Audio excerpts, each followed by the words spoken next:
8 ચોપડી પાસ ગૃહમંત્રીની નાકની દાંડી નીચે સુરતમાં ડ્રગ્સનું ઉત્પાદન કરનારી લેબોરેટરી પકડાઈ। આ લેબોરેટરીમાં ગુજરાત અને દેશની યુવા પેઢીને બરબાદ કરવા માટે એમડી ડ્રગ્સનું ઉત્પાદન થઈ રહ્યું હતું અને સૂત્રો પાસેથી મળેલી માહિતી પ્રમાણે એની સાથે તાર સંકળાયેલા છે એ લોકોના જે લોકો લંડનમાં પણ બેઠેલા હોઈ શકે છે।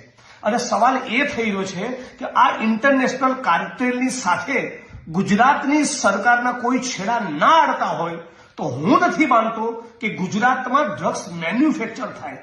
દરિયાકાંઠેથી આવતું ડ્રગ્સ જુદું, ગુજરાતના કોસ્ટલાઇન ઉપરાંત અદાણીના પોર્ટ પરથી ડ્રગ્સ પકડાયું એ જુદું, પણ હવે તો સુરત શહેરમાં ગૃહમંત્રીના નાકની દાંડી નીચે એમના વિધાનસભા ક્ષેત્રની આજુબાજુના વિસ્તારમાંથી લેબોરેટરી પકડાઈ ડ્રગ્સ બનાવવાની, અને છતાં સવાલ થઈ રહ્યો છે કે ક્યાં સુધી આપણે ગુજરાતીઓ આવા 8 ચોપડી પાસ ઠોઠ માણસોને સત્તાના સ્થાન ઉપર ગૃહમંત્રી તરીકે બેસાડીશું।